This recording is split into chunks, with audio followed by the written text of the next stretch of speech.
तो मैं आज आपके चैनल के माध्यम से कहना चाहता हूं, ये देश में ये समाज एक लीगल बगावत शुरू कर चुका है उन सारी जगहों पे जहां जहां हमारी मंदिर तोड़ी गई है, और ये लीगल बगावत जारी रहेगी कोर्ट के माध्यम से उन सारी जगहों पे जहां पे हमारे आराध्य, हमारी आस्था के स्थल को तोड़ के वहां पे बर्बरपुर तरीके से मस्जिद बनाने का काम किया गया। तोड़ा नहीं, उसकी मूर्तियां सीढ़ियों में दबा दी कि जब वो नमाज पढ़ने जाए कुचलते हुए जाएं। अगर इस मानसिकता को कोई सपोर्ट करता है तो एक लीगल बगावत इस देश में शुरू करने का काम हम लोग कर चुके हैं और उसको अंजाम तक पहुंचाएंगे। पहले सर्वे करवाओगे, देश का हाल क्या होगा?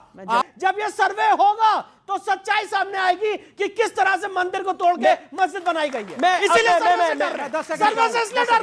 फ्रेंड्स, राधे राधे। आज की इस वीडियो में डिबेट हो रही है हिंदू मंदिर मस्जिद को लेकर, जो कि आप लोग जानते ही हैं बहुत तेजी से इस मुद्दा को लेकर देश में आग भड़की हुई है और इसी पे डिबेट हो रही है।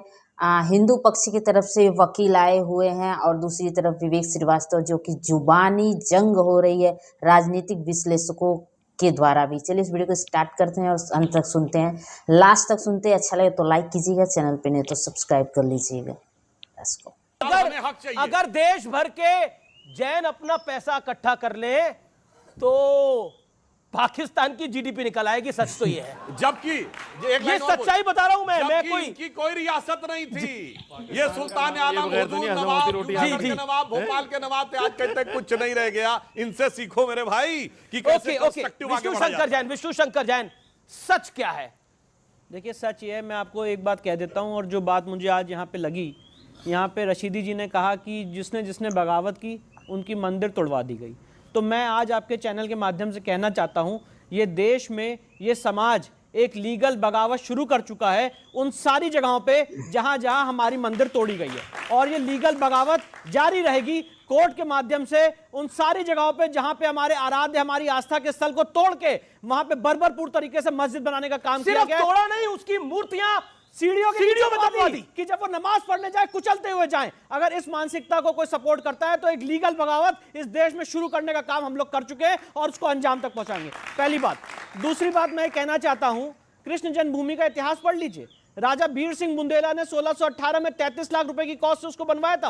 1670 में जैसा आपने बताया औरंगजेब ने उसको तोड़ दिया, वहां पे माई मंदिर को ध्वस्त कर दिया। 1770 में मराठा आए, बैटल ऑफ गोवर्धन उस एरिया को जीता, और अमीर जी 1815 में राजा पट्टीमल ने ब्रिटिश सरकार से 13.37 एकड़ जमीन ऑक्शन परचेज में खरीदी। आपने इस देश में कोई ऐसा केस देखा है क्या जहां पे टाइटल किसी एक के पास हो और कब्जा किसी और के पास हो?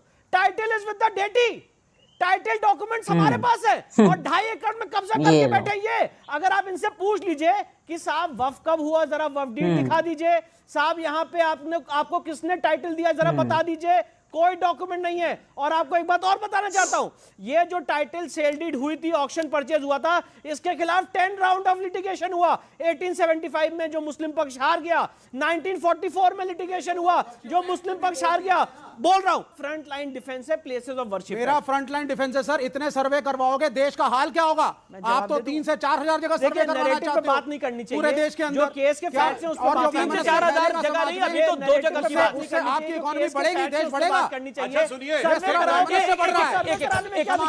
अगर सर्वे में वहां पे अगर उस सर्वे में शेषनाग की आइडल नहीं मिलती है, शेषनाग के चित्र नहीं मिलते हैं, तो क्या दिक्कत है? उस एक्ट के बाद सर्वे में ये गलत है। सर्वे एक एक करके बात हिंदू मुसलमान की नहीं है, बात प्रोग्रेसिव होने की है। और जब सर्वे हुआ बात प्रोग्रेसिव होने की है, एक-एक करके कि ये हिंदू मंदिर का स्थल है। उसी तरह से जब ये सर्वे होगा तो सच्चाई सामने आएगी कि किस तरह से मंदिर को तोड़ के मस्जिद बनाई गई है। मैं इसीलिए सर्वे से इसलिए डर रहे हैं। नहीं शोएब भाई,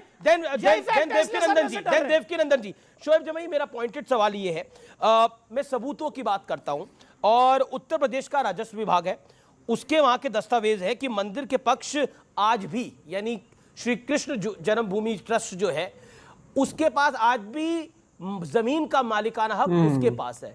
आप मुझे बताइए, क्या आपको लगता है कि अगर ये सत्य और तथ्य है तो इस पे भाईचारा दिखाना चाहिए?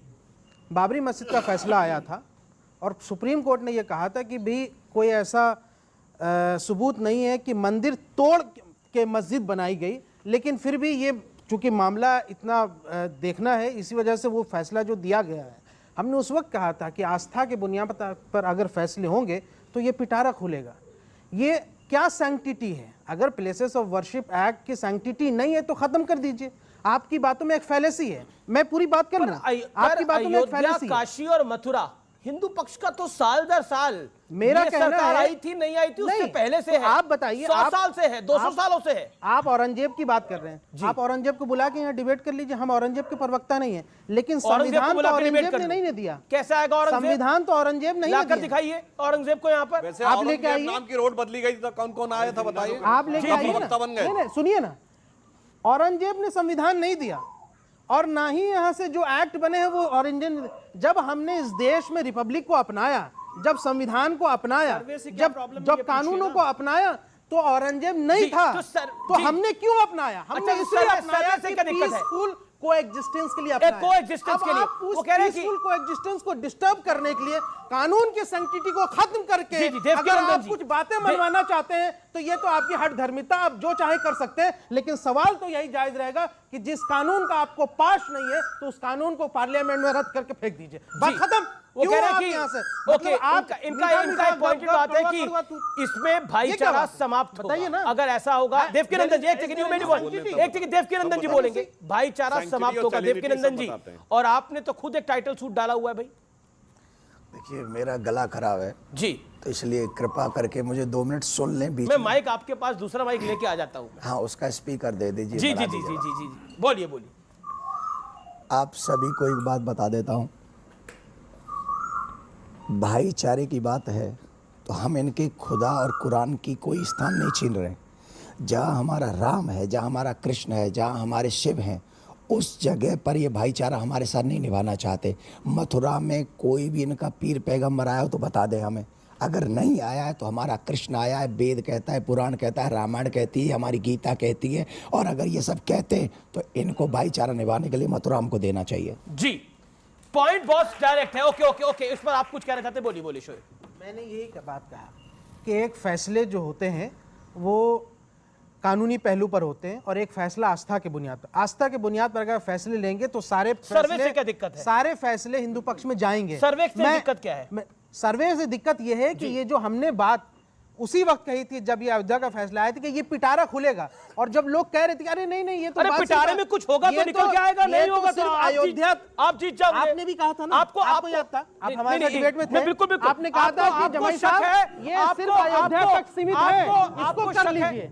शोएब जी खुला ना, शोएब जी आपको शक है कि अगर सर्वे होगा, अगर साइंटिफिक सर्वे होगा, कोर्ट कमिश्नर द्वारा सर्वे होगा, तो कोई ऐसी चीज बाहर आ जाएगी जिसके बाद अयोध्या में सर्वे हुआ था, मैं कारागार वहीं मिलेगा। 10 सेकंड ये में बोल दे रहा हूं आपके चैनल पे। क्या कह रहे हैं? जब वहां पे सर्वे होगा, कंस का कारागार वहीं पे मिलेगा जहां पे भगवान ने जन्म लिया था। आज जो हमारी जन्म स्थान है उस पे आधे हिस्से पे कब्जा करके बैठे हुए हैं और उसमें नहीं चाहते कि सच सामने आए। मैं एक बात पूछना चाहता हूं, इन्होंने यहाँ पे समझौते की बात की, मैं आपके चैनल के माध्यम से पूछना चाहता हूं अमीश जी, कौन थे अनंत शैया मयंग्यार और द्वारका प्रसाद मिश्रा जो चीफ मिनिस्टर थे मध्य प्रदेश के, जिन्होंने समझौता किया था? कोई पेपर ही नहीं था जिसमें समझौता हो जिसपे समझौता हुआ, कोई पेपर नहीं था। आपने समझौता कर लिया पूरे समाज की तरफ से, और ओरिजिनल मालिक थी श्री कृष्ण जन्मभूमि ट्रस्ट, उसने आज तक साइन नहीं यही किया है। वही कहता है श्री कृष्ण भूमि ट्रस्ट कि उस समय हमारे साथ धोखा करा था उस समय की सरकारों ने, ये कहता है वो। और अगर और आप तो सुप्रीम मैं कोर्ट एक भी लाइन गए, कह दूं। मुझे 10 सेकंड से, हम भी कब कह रहे हैं, हम ये थोड़ी कह रहे हैं प्लेस ऑफ वर्शिप एक्ट का उल्लंघन सर्वे में कहां से है भाई? अरे आपको अपना बाप बदलना हो ना बदलना हो, डीएनए टेस्ट तो करवा लो भाई, इसमें कौन सी समस्या है? इसलिए मैं कह रहा हूं सर्वे तो होने दो, तब तय होगा कि किसका कौन सा स्थान था। जी जी एक सेकंड, अगर मेरे को इसके बाद पूरे देश में झगड़े करवाना चाहते हैं क्योंकि डेवलपमेंट करा नहीं है, वोट मांगने के लिए मथुरा चाहिए, वोट मांगने के लिए बंगाल में 33 साल वोट मांगने के लिए हर जगह सर्वे करवाइए। ये बताइए भाई बंगाल में कितना ग्रोथ रेट? धार्मिक भावनाओं को भड़काने के अलावा भारतीय जनता पार्टी का कोई एजेंडा ही नहीं। एक सेकंड आपने ये अगर सर्वे होगा तो क्या ऐसी चीज सामने आ जाएगी जो मर्जी जिससे आए, धार्मिक भावनाएं रुक चुका भड़क है। जाएंगी? जब सर एक प्लेस ऑफ वर्शिप एक्ट बना है उसमें कहा गया कि आगे सर्वे पे रोक नहीं है, सुनिए, पहले बोलने दीजिए। सर्वे पे नहीं रोक है। वर्शिप एक्ट के हिसाब से आगे जो मंदिर है मंदिर रहेगा, मस्जिद है मस्जिद रहेगा, किसी को नहीं तोड़ सकते, किसी को नहीं बदल सकते, और जो हो गया आगे शांति के जो हो गया सभी धर्मों को रहना है। तो आप बोल दीजिए कि देश के फाउंडिंग फादर गलत थे, बौद्ध मंदिरों को तोड़ा गया, क्या सारे बौद्ध खड़े हो जाएं? क्या होगा इस देश का? पुष्यमित्र शुंग कौन था? कितने बहुत जो हो गया वो है। अच्छा ठीक बताइए है। ना सुधांशु अब आप त्रिवेदी। अब आप बीपी आई शांत हो हुई जाइए। है। एक किताब का नाम बताओ, एक किताब का नाम बताओ। नहीं कुछ नहीं होता, किताब का आपको नाम भी मालूम है मैं क्या कह रहा हूँ। बताइए ना, वोट किताब का नाम वोट चाहिए, करिए। अब सहवे से कुछ नहीं होता। वोट के लिए धर्म को क्या बेचते इससे हो, कुछ भी बोल वोट देते के हैं। लिए धर्म को लाते हो, वोट के लिए राम को लाते हो। अच्छा, ये फुरफुरा शरीफ क्या था? धर्म नहीं है वो, धार्मिक फुरफुरा नहीं है। शरीफ को तो हमने सेकुलर बना दिया। भाई साहब, फुरफुरा मौलाना शरीफ को तो साहब, हमने जरा सेकुलर गौर बना दिया। फरमाइएगा। कम्युनिस्टों ये कह रहे हैं ने- कि सेकुलर बना कम्युनिस्टों दिया। ने बड़े बड़ों को सेकुलर बना दिया, तुम्हारे को भाई भी साहब। सेकुलर बना देंगे एक दिन। भाई साहब, अरे सुनिए। फुरफुरा आप शरीफ हो जाएंगे, सेकुलर है, मत करिए। फुरफुरा सुनिए। शरीफ का गद्दी नशीन सेकुलर सुनिए, है, ये सुनिए। नई परिभाषा है। इनकी सेकुलरिज्म वो होता है। हमारे पक्ष में जो आएगा सेकुलर होना लगातार- पड़ेगा। अरे, ये हिंदू मुसलमान बात नहीं चलेगा। ठीक है सर, सिर्फ सर Constitution ठीक है चलेगा। सर अब आप अन्याय कर रहे हैं, अब आप अन्याय कर रहे हैं। इनका सेकुलरिज्म ये होता है कि मस्जिदों पर से गुंबद हटा दिए जाते हैं। बिल्कुल नहीं। तोप लगा के मस्जिदें उड़ा दी जाती, सब कम्युनिस्ट कंट्री में हुआ। आज जाके चेक कर लीजिए, चाइना में कोई ऐसी मस्जिद नहीं बची जिसके ऊपर गुंबद हो। ये है सेकुलरिज्म। इसलिए मैं कह रहा हूं, मौलाना साहब से बहुत सोच समझ के बात करिए। ठीक है, कि इनके साथ क्या आ रहा है। और एक और बात कह दूं, इनसे पूछिए कि 33 साल बंगाल में रहे, कितना डेवलपमेंट कर दिया। एक बहुत इंडस्ट्री डेवलपमेंट बताएं किया। जो कलकत्ता हर में आई। गरीब को जमीन सारी दी। की सारी इंडस्ट्री खत्म हो गई लैंड पश्चिम रिफॉर्म्स बंगाल में से। यूनाइटेड और नेशंस उसके बाद ने डेवलपमेंट तारीफ की बात करी। करते हैं ये लोग आकर। ऐसा डेवलपमेंट किया कि एक बार गए तो किसी ने तो भैया, वापस हम लाने की बड़े गलती बड़े दोबारा नहीं बिजनेसमैनों की करी। सरकार लेकिन थोड़ी लेकिन ना है। सारे एक बार आप गए और रोहिंग्या आपको- मुसलमानों को आपको वहाँ पर एंट्री दे उसी दी पार्टी ने आने के हटाया था लिए, जिसके साथ आप यही alliance कर रहे हो। डेवलपमेंट बात तो किया सच है। यही है ना। देखिए, हम बड़े अच्छा, ठीक है, बिजनेसमैनों के अब- पक्ष में अब नहीं मैं- है। अब मैं- अब हम मैं- मजदूर की सरकार बनाते हैं। एक सेकंड, आप बिल्कुल मजदूर की बात करिए। मजदूर की भी बात करनी चाहिए। अगर मंदिर बनता है तो मजदूरों को भी काम मिलता है, ये ध्यान रखना। ओके, फैक्ट्री ओके बनने से ओके, नहीं एक सेकंड सर आप रुकिए। अब मैं आपके पास आता हूं देवकीनंदन जी। देवकीनंदन जी, एक बात कही गई कि जो हो गया वो हो गया, 84 के दंगे हुए तो हुए, अब मंदिर वहां पर टूट गया था तो क्यों वापस सारे मामले को खुलवाना है? अगर क्या हो गया, वासुदेव कृष्ण की मूर्तियां, राधा रानी की मूर्तियां सीढ़ियों में गड़ी है, क्या हो गया इसमें? क्या बड़ी बात क्या है इसके अंदर? आम है, लोग तो आदी हैं इसके, हिंदुस्तान तो आदी है 100 सालों से। देखिए, भगवान श्री कृष्ण सिर्फ हिंदू ही नहीं, भारत से बाहर भी कितने लोग भगवान श्री कृष्ण को पूजते हैं और उनकी छवि जामा मस्जिद की सीढ़ियों में हो, तो ये सभी सनातनियों के लिए शर्म की बात है, डूब मरने की बात। ठीक है, पहली बात। दूसरी बात, जो हो गया ऐसा नहीं होता है। अगर किसी के भी माँ बाप के फोटो को सीढ़ी के नीचे कोई भी दबा दे, हो गया, अब क्या करें? नहीं निकाले कि नहीं? आप बताइए मुझे, आप बच्चे बताइए। निकाले जी, निकाले। दूसरी बात, संविधान में सबको समान अधिकार है। आज़ादी के बाद सिर्फ सनातनियों के मंदिर सरकार के अंडर में है, हाँ या ना? किसी और के क्यों? हमारे लिए अधिकार नहीं है, हमारे लिए कोई राइट नहीं है, हमारे मंदिर रख लिए गए। तो मैं आप सबसे निवेदन करूंगा, हम संविधान का प्रयोग कर रहे हैं, जो फंडामेंटल राइट है उनका प्रयोग कर रहे हैं जी। फंडामेंटल राइट सिर्फ ब्राह्मणों के लिए है। अब सिर्फ इसमें ब्राह्मणों ब्राह्मण के की लिए बात का यहाँ से आ हम ही गई। कंट्रोल करेंगे मंदिरों को। एक सरकार के पास वो फंड नहीं जाना चाहिए, हमारी जेब में जाना चाहिए। बताइए ना इसको। आपने इंजस्टिस की बात करी, अच्छा, धर्म की मौलवियों बात के करी, लिए है कि नहीं? दलितों की ये बात बताइए, करिए ना। मस्जिदों अरे को रुकिए, कंट्रोल पहले करता है, मैं बोलिए। बोलूं। आप मौलवी बोलने दीजिए मुफ्ती पहले। मुकर्रम आप- कोट आप- करते हैं कि आप नहीं? बिल्कुल बोलिए। करिए बात। भागिए नहीं, भागिए नहीं, आप भागिए नहीं, भागिए आप ज्यादा। नहीं। ये बताइए, दलितों कौन कंट्रोल के करता है? खिलाफ आप अन्याय कानून हुआ। करते हैं कि नहीं? दलितों के ये खिलाफ बताइए, बात अन्याय कर हुआ। सकते हैं। वो जस्टिस कौन देगा? अच्छा, सुनिए। कौन देगा वो एक जस्टिस? टेक्निकल पॉइंट, माइक है आपका। जी जी। एक टेक्निकल पॉइंट। इन्होंने कहा उपासना स्थल विधेयक है ना, वर्शिप एक्ट, हिंदी में जाके चेक कर लीजिए। उपासना स्थल, उपासना शब्द दो शब्दों से मिलकर बना, उप और आसन।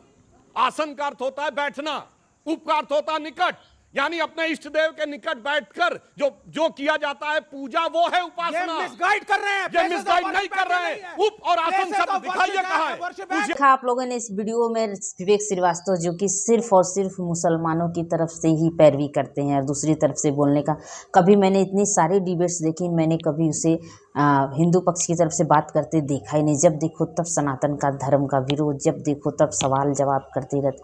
ये कैसा राजनीतिक विशेषज्ञ, कैसे साइकोलॉजिस्ट है जो कि सिर्फ और सिर्फ एक ही धर्म को टारगेट करता है, और ऐसे लोगों को डिबेट में आना ही नहीं चाहिए। क्योंकि दूसरी तरफ एक फ़ायदा और होता है कि सारे सवाल करता है और सवाल से लोगों को जानकारियाँ होती हैं, कुछ भी करता है, सवाल जो भी करता है सनातन को लेकर, लोगों के दूसरे लोगों के मन में जो विरोधी हैं सनातन धर्म को, उन लोगों को बहुत भ्रम बढ़ा हुआ है कि सनातन धर्म ऐसा क्यों है वैसा। ठीक करता है, सवाल करता है, उसका एक एक मुंह तोड़ जवाब देते हैं आकर महात्मा और बहुत सारे साधु संत और कुछ जो भी हैं आकर देते हैं एक एक से जवाब, ताकि थप्पड़ लगे जो कि सनातन धर्म के ऊपर शक करते हैं। ठीक है, और बात रही मंदिर मस्जिद की 9 जनवरी को इसका 9 जनवरी को फिर से इसकी सुनवाई होने वाली है, पता चल ही जाएगा कि क्या सच्चाई।